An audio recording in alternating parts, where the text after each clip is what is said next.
കഴിഞ്ഞ ദിവസം സഭയിൽ നടന്ന ചർച്ചയിൽ കെ.ടി. ജലീൽ രാഹുൽ ഗാന്ധിയെ വിമർശിച്ചുകൊണ്ടാണ് സംസാരിച്ചത്. മുഖ്യമന്ത്രിയുടെ കയ്യടി കിട്ടാൻ വേണ്ടിയാകും ജലീൽ അത്തരത്തിലൊരു സംസാരം നടത്തിയിട്ടുണ്ടാവുക.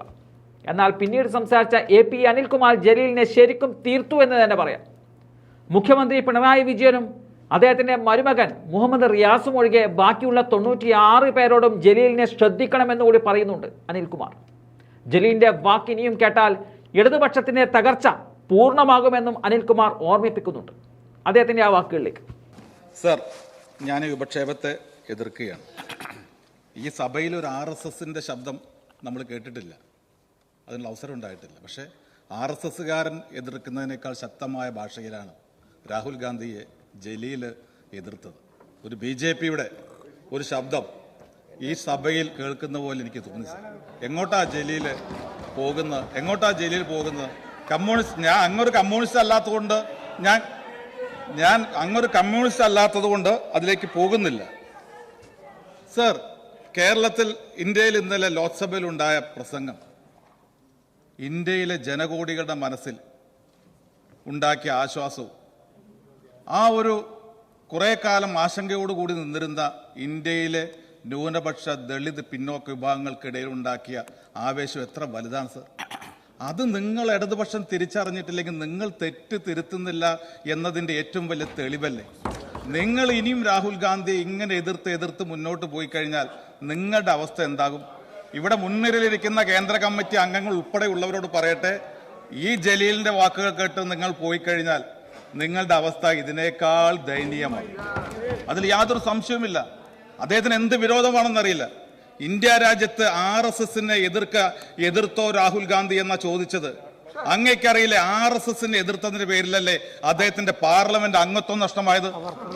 സവർക്കറെ എതിർത്തില്ല എന്ന് പറയുന്നത്, സവർക്കർക്കെതിരായി എന്തുമാത്രം ഇന്ത്യ മുന്നണിയിൽ നിന്ന് മഹാരാഷ്ട്രയിലെ ഘടകകക്ഷികൾ പോലും സവർക്കർക്കെതിരെ പറയരുത് എന്ന് പറഞ്ഞപ്പോൾ അതിൽ നിന്ന് ഒരിഞ്ച് പിന്നോട്ട് മാറാതെ സവർക്കർക്കെതിരെ പ്രസംഗിക്കാൻ തന്റെ ഇടം കാണിച്ച ഒരു നേതാവ് ഇന്ത്യ രാജ്യത്തുണ്ടെങ്കിൽ പ്രിയപ്പെട്ട ജലീലെ, അത് രാഹുൽ ഗാന്ധിയല്ലേ. എന്താ ഈ പറയുന്നത്? നിങ്ങൾ കുറെ ആളുകൾ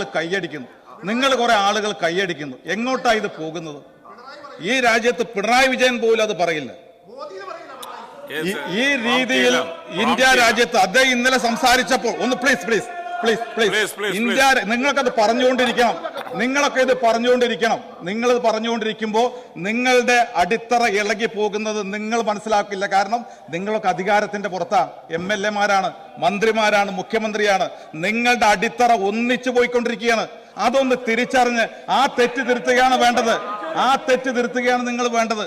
പിന്നെ ഞാൻ സർ, സമയപരിമിതി ഉണ്ട്, ധനകാര്യങ്ങൾ പറയാൻ ഉദ്ദേശിച്ചതാണ്. ഓക്കെ സർ, ഇന്ന് ഇവിടെ പറഞ്ഞു, യഥാർത്ഥത്തിൽ ദേശാഭിമാനി രാഹുൽ ഗാന്ധിയുടെ വാർത്തയൊന്നും കൊടുത്തില്ല. എനിക്ക് അതിലൊരു അത്ഭുതമില്ല സർ. രാഹുൽ ഗാന്ധിയുടെ പ്രസംഗത്തെക്കുറിച്ച് ദേശാഭിമാനി ഒന്നും കൊടുത്തില്ല എന്ന് പറഞ്ഞു. എനിക്ക് അതിലൊരു അത്ഭുതം തോന്നുന്നില്ല. കാരണം എന്തുകൊണ്ടാണ് സർ? ദേശാഭിമാനിക്ക് അത് കൊടുക്കാൻ കഴിയില്ല. ഇന്നലെ അദ്ദേഹത്തിന്റെ പ്രസംഗം അങ്ങ് ശ്രദ്ധിച്ചു. അദ്ദേഹം BJPക്കെതിരെ പ്രസംഗിച്ച് പറഞ്ഞ ഓരോ കാര്യങ്ങളുമുണ്ട്. BJP നേതാക്കൾ നരേന്ദ്രമോദി അധികാര ദുർവിനിയോഗം ചെയ്തുകൊണ്ട്, എൻഫോഴ്സ്മെന്റ് ഡയറക്ടറേറ്റിനെ വെച്ചുകൊണ്ട്, CBIയെ വെച്ചുകൊണ്ട് കോൺഗ്രസ് നേതാക്കൾക്കെതിരെ എടുത്ത നടപടികളെക്കുറിച്ച്, അദ്ദേഹത്തെ 55 മണിക്കൂർ നേരം ചോദ്യം ചെയ്തതിനെ കുറിച്ച്, ഇന്ത്യയിലെ കോൺഗ്രസ് നേതാക്കളെ ജയിലിൽ അടച്ചതിനെ കുറിച്ച്, അധികാര ദുർവിനിയോഗം നടത്തിയതിനെ കുറിച്ച് മാത്രമല്ല, പല നേതാക്കളും കോൺഗ്രസിൽ നിന്ന് മാറിപ്പോയി, BJPയിൽ ചേർന്നു. എന്താ സർ? CBI വെച്ചുകൊണ്ട് EDയെ വെച്ച് കേസെടുത്ത് അവരോട് ചോദിച്ചോ നിങ്ങൾക്ക് ജയിൽ വേണോ BJP വേണോ? പലരും കരഞ്ഞുകൊണ്ടാണ് സർ BJPയിലേക്ക് പോയത്. അത്രമാത്രം അധികാര ദുർവിനിയോഗം അവിടെ നടത്തി. സർ, അത് വായിച്ച് പത്രത്തിൽ കൊടുത്തു കഴിഞ്ഞാൽ ഇവിടുത്തെ കമ്മ്യൂണിസ്റ്റുകാരന് തോന്നുന്നു ഇത് പിണറായി വിജയനെ കുറിച്ചുള്ള കാര്യമാണോ എന്ന്. സർ, അദ്ദേഹം പറഞ്ഞത് BJPക്കെതിരാണ്. സർ, പിണറായി വിജയൻ എന്താ സർ ചെയ്തത്? കേരളത്തിന്റെ മുഖ്യമന്ത്രി എന്താ സർ ചെയ്തത്? കഴിഞ്ഞ 8 വർഷക്കാലത്തെ ചിത്രം എന്താണ് സർ? EMS മുതൽ VS വരെയുള്ള കേരളത്തിന്റെ രാഷ്ട്രീയ ചരിത്രം എടുത്തങ്ങ് പരിശോധിച്ച് നോക്കിക്കഴിഞ്ഞാൽ ഇവിടെ പ്രതിപക്ഷമായും ഭരണപക്ഷമായും UDFും LDFും ഇരുന്നിട്ടുണ്ട്. രാഷ്ട്രീയമായ ആക്ഷേപങ്ങൾ പറഞ്ഞിട്ടുണ്ട്, ആരോപണങ്ങൾ പറഞ്ഞിട്ടുണ്ട്. പക്ഷെ ആരോപണങ്ങൾ പറഞ്ഞതിന്റെ പേരിൽ പ്രതിപക്ഷത്തിരിക്കുന്നവരെ വിജിലൻസ് കേസിൽ കുടുക്കിയ ഒരു മുഖ്യമന്ത്രി കേരളത്തിൽ ഉണ്ടായിട്ടുണ്ടോ? EMS മുതൽ VS വരെയുള്ള നേതാക്കളുടെ ചരിത്രം എടുത്തു കഴിഞ്ഞാൽ ഇല്ല എന്ന് കാണാൻ കഴിയും. പക്ഷേ പിണറായി വിജയൻ ചെയ്ത എന്താ സർ? പിണറായി വിജയൻ എത്ര പേർക്കെതിരാണ് വിജിലൻസ് കേസെടുത്ത്? എത്ര പേർക്കെതിരാണ് ക്രൈംബ്രാഞ്ച് കേസെടുത്തത്?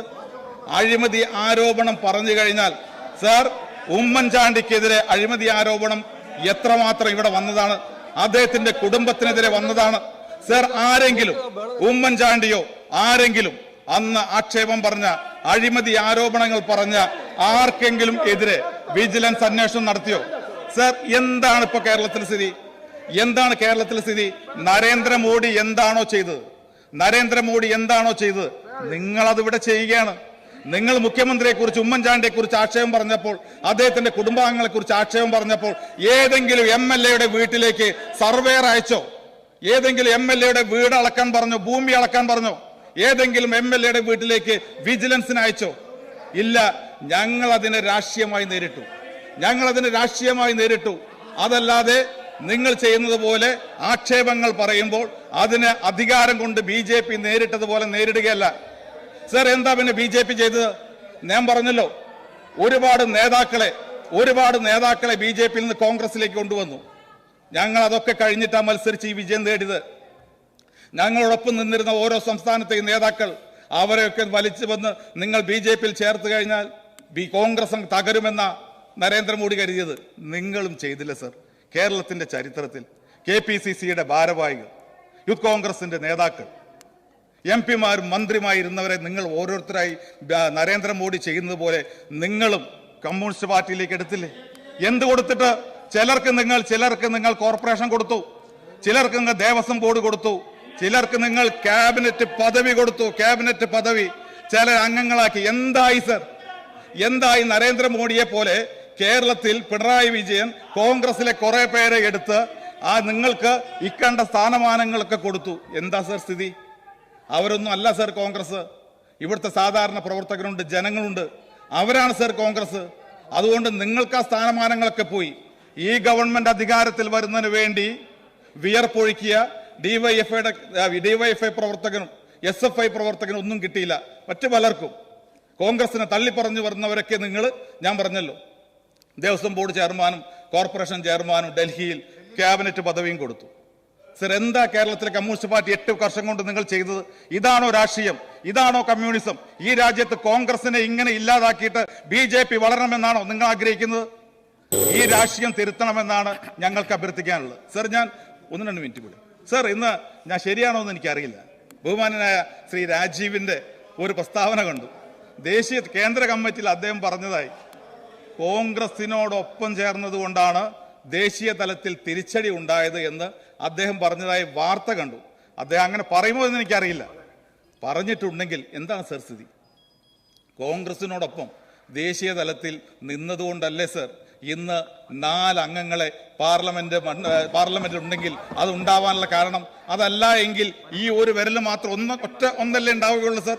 സർ, അത് അല്ല, അങ്ങനെയാണ് ഇത്. കമ്മിറ്റിയിൽ ശ്രീ രാഹുൽ ഗാന്ധി പറഞ്ഞതായിട്ട് നേരത്തെ ഒരു വാർത്തയുണ്ടായിരുന്നു. രാജസ്ഥാൻ നിയമസഭാ തെരഞ്ഞെടുപ്പിൽ CPI-യുമായി ചേർന്ന് നിന്നിരുന്നെങ്കിൽ ഭരണം നഷ്ടപ്പെടുമായിരുന്നില്ല എന്നൊരു വാർത്തയുണ്ടായിരുന്നു. ഞാൻ അങ്ങ് എഴുന്നേറ്റപ്പോൾ വഴങ്ങി തന്ന എന്താണെന്നറിയോ? അങ്ങ് ഞാൻ പറഞ്ഞ പ്രസ്താവന ശരിയാണോ തെറ്റാണോ എന്ന് അങ്ങ് പറയുന്ന കരുതി. അങ്ങ് അത് പറഞ്ഞില്ല. പക്ഷെ എനിക്ക് ആശ്വാസം തോന്നിയത് കേന്ദ്ര കമ്മിറ്റിയിലെ മഹാഭൂരിപക്ഷം അംഗങ്ങളും കോൺഗ്രസിനോടൊപ്പം നിന്ന കാര്യങ്ങളിൽ 100% ശരിയായിരുന്നു എന്ന് പറഞ്ഞു എന്ന് മാത്രമല്ല, കേരളത്തിലെ നിലപാടിനെതിരായ വ്യക്തമായി പറയുകയും ചെയ്തു എന്ന വാർത്തയും വായിച്ചു.